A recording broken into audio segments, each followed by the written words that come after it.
Hello humans, aliens, and others. Welcome to another episode of Donuts Observation Log, where today we will be talking about utilitarianism. So there will be spoilers for Demon Slayer Kimetsu no Yaiba up to the Hantengu fight. Oh, also a little bit of Jujutsu Kaisen, just a little bit. And yeah, so we're going to talk about utilitarianism. You've seen the thumbnail, you've seen the title, and we're going to talk about how that relates to the non-identity problem from last video. Okay, so here's the scenario from Demon Slayer. We have Tanjiro, who is the main character, we have Nezuko, his sister, and we have this bad guy called Hantengu. So in the Demon Slayer universe, demons are a little bit like vampires where they eat humans, and they're very scared of the sun. Like if they see the sun, they burn, boom, they're dead. However, Nezuko, like I mentioned, she's a good demon, she does not eat humans, and she is still scared of the sun, she will still burn. Okay, so what happens is our main character Tanjiro and a few of his allies are fighting this bad guy. Here he is, Hantengu. This is the same person. Person being this guy. And at the very end of the fight, Hantengu is chasing some villagers, and Tanjiro is faced with a decision where he either chooses to save these three humans or to save the sister who is burning in the sun. Okay, so what shall he do, right? Because he can only do one of them. He can only save the humans or save his sister because they're in broad daylight and she is burning, and the demon will almost catch the three people.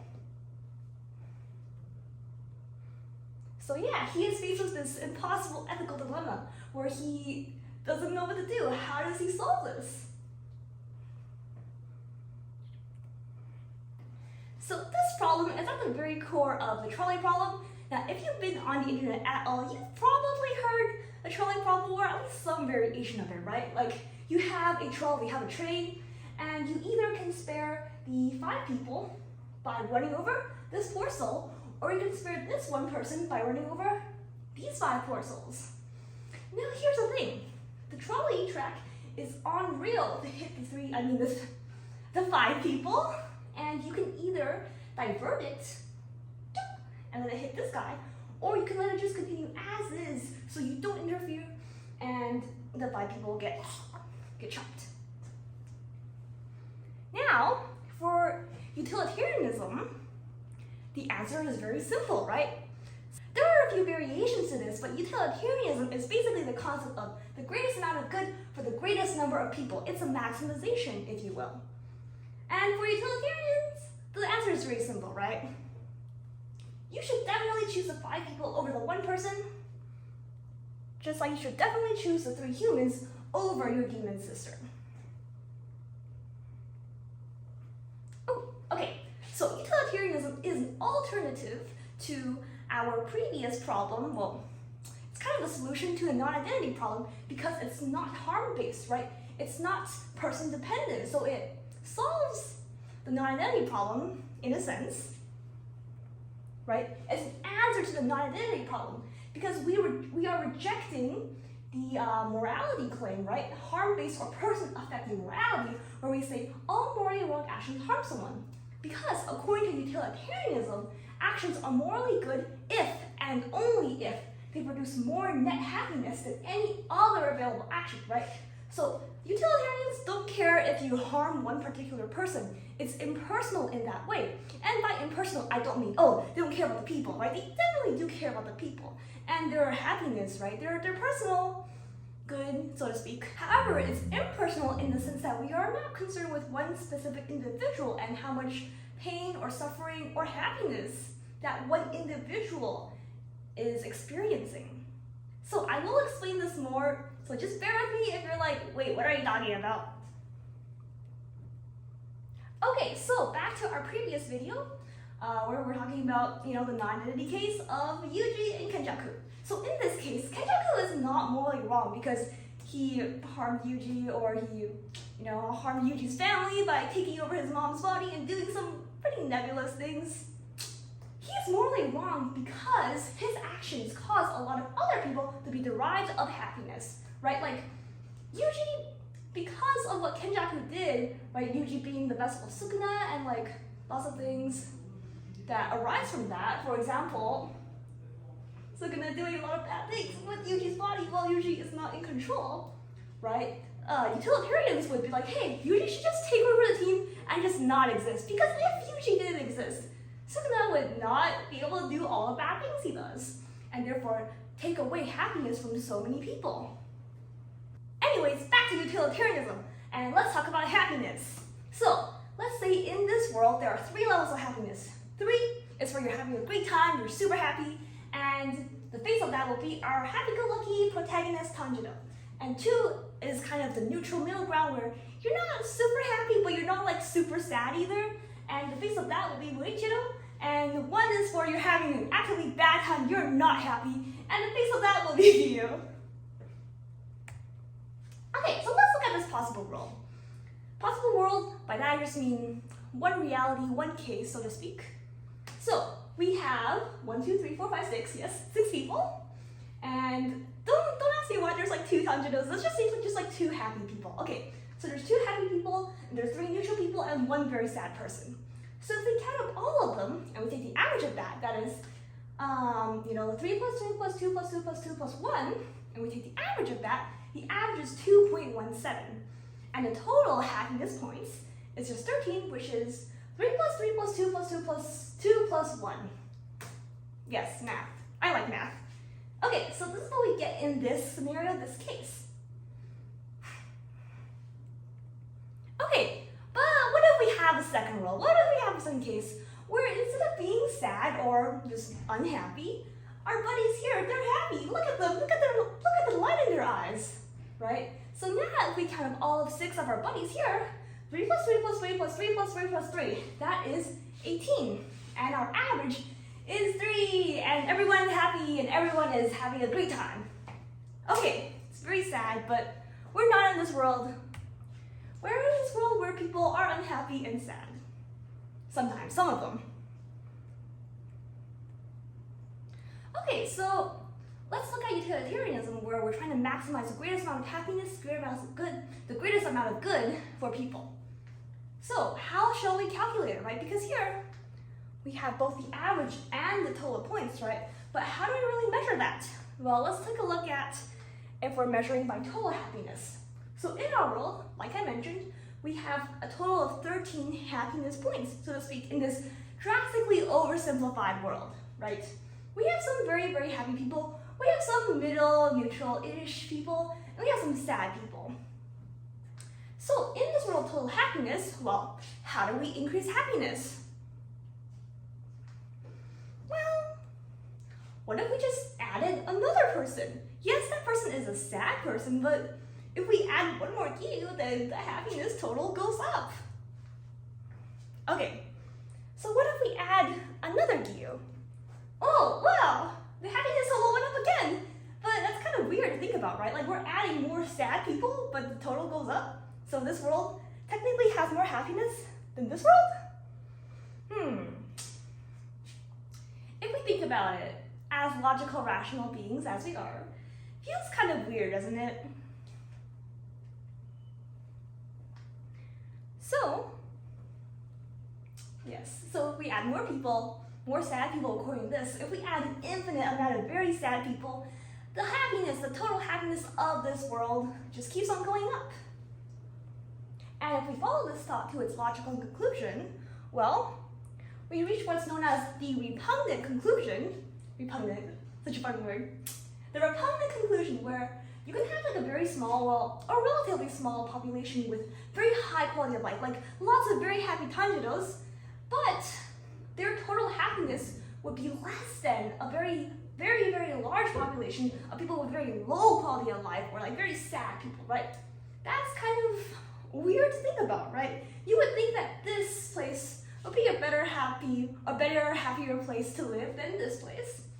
But according to the repugnant conclusion, that is literally going by a definition of utilitarianism of like, hey, maximizing happiness, this technically, look at it, it technically holds more area than this, right? It kind of is saying, hey, you know, if we had a world of 5 Tanjiros who are very happy and having good lives, there technically would be less happiness in that world compared to, you know, a world with 100 very sad Giyus, which is kind of strange. Okay, so back it up. Let's not think about the total happiness because obviously something is not right. Let's think about, what about the average, right? Because we have two values here, right? Because the only way we can measure it is by average happiness. Okay, average happiness. So back to our original world, where we have some happy people, some neutral people, and some sad people. Okay, but here's the thing. If we take the average, right? What is the average? It's just, well, everybody added together divided by the number of people. So in this world, if we just got rid of you, the average would go up. That's kind of strange to think about, right? Like, we got rid of one Michido, the average would also go up, and we don't want to do that, right? Because Kiyu and Michido, I think they should live long and happy lives, so we should not be killing them off. But, look, if we get rid of one, the average goes up. And again. Okay, so this way of measuring happiness is also a dud, also will not work out. Okay, so great. What do we do then? And before we can look at maybe solutions, there's more problems that arise. Let's take this possible world. This is Yoriichi, and he has a very, very, very bad life for reasons I will not spoil if you don't already know. But he is like super sad, right? Like his happiness value, let's say it's -100. So he has an absolutely terrible life, bad time. And what about this other world, possible world 2, where we have Michiru and we have Himejima, who also has a bad life, but like slightly better? So, okay, it's really weird to think about because look, the average here is -100. But the average here is -90? So this world with 2 very sad people is better than this world with 1 very sad person? Right? So, as you can see, if you think of some cases like this, the average happiness measurement also is not super great to think about. So, you can scratch what I said about finding a solution. My point is there aren't really pretty solutions in this world of trying to measure happiness. Yeah, and it gets more complicated from here. Unless you can think of a solution, in which case, please do let me know. I'd like to know a solution to this. Okay, now here's the part where we talk about economics. So these things are called sakuramochi, and they're adorable and very cute and delicious. And if I eat more than 10, my stomach shall surely explode. So this is what we call the principle or the law of marginal utility. Actually, diminishing marginal utility, where if I eat 1, I'll be very happy, right? Let's say I get 10 happiness points or utility points. Utility kind of just meaning like how happy it makes me, how much use I get out of it for eating, 1 item, 1 unit of a thing. Okay, so let's say I get 10 utility points for eating this one, nom. And let's say I get 10 more from eating another one. But as I become more and more full, what happens, right? As I get more of the item, sakuramochi in this case, my utility or happiness I gain from each particular individual next piece of sakuramochi will continuously go down until I hit a plateau where I no longer am gaining things from it. I'm losing things, right? Because my stomach exploded.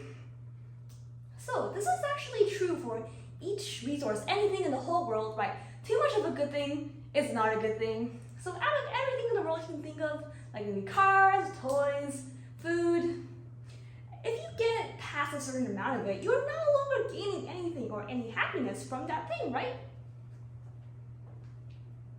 Oh yeah, so in economics, like I mentioned, this is kind of a big deal in economics. So, right, the law of diminishing marginal utility. Marginal utility just means how much you get from 1 item, right? The marginal utility derived from each additional unit used declines, unless the utility monster. Now, this is Mitsuri. She can eat way more than 10 sakuramochi because she's just built different. In fact, she can eat 100, 200, 300, 400. No. She just keeps on eating sakuramochi, and she just keeps on gaining happiness utility points from the sakuramochi. And in fact, she gets more happiness from each particular sakuramochi than me. Yes, I have said that word many, many times, and I'll probably keep on saying it because it's fun to say.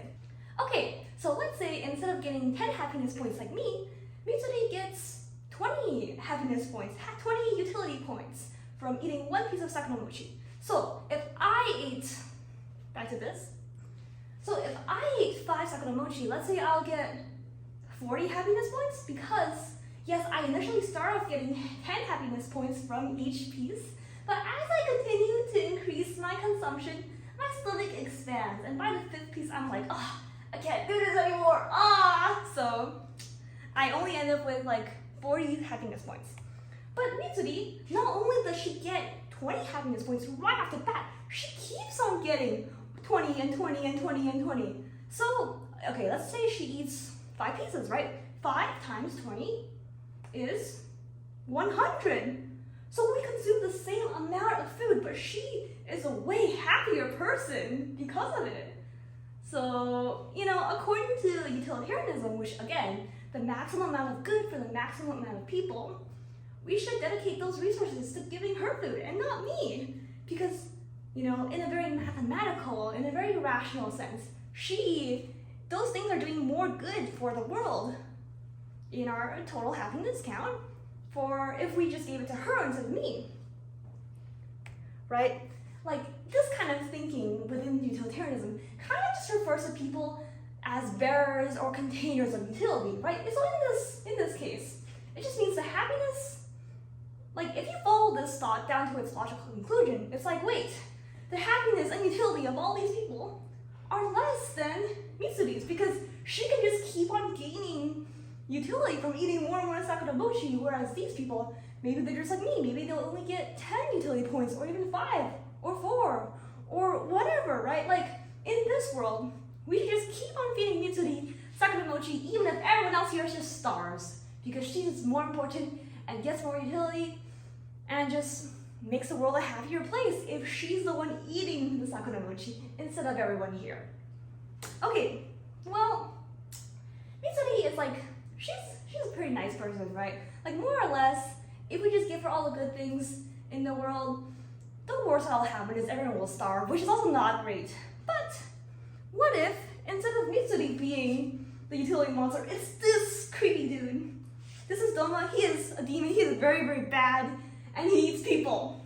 So, if the utility monster exists, he justifies, the annihilation of maybe everyone else, because if he eats them, then the utility he's gaining is more than the pain and suffering he's causing. So, well, utilitarianism, how do we feel about that, guys? So, I'm just barely scratching the surface of utilitarianism and the arguments for and against. Well, I guess a lot more against than for. But yeah, there's a lot of complications that arise, as you would expect, after trying to classify people by how much happiness or utility they can produce. And yeah, next video I'll talk about kind of an application, but not really. There's a lot more to it than just an application of utilitarianism, but we'll be talking about effective altruism next time. And yeah, thank you so much for listening, as always. It means a lot to me, and I hope this video gave you some utility, gave you some happiness. This is Donut, signing off. Utilitarianism, utilitarianism,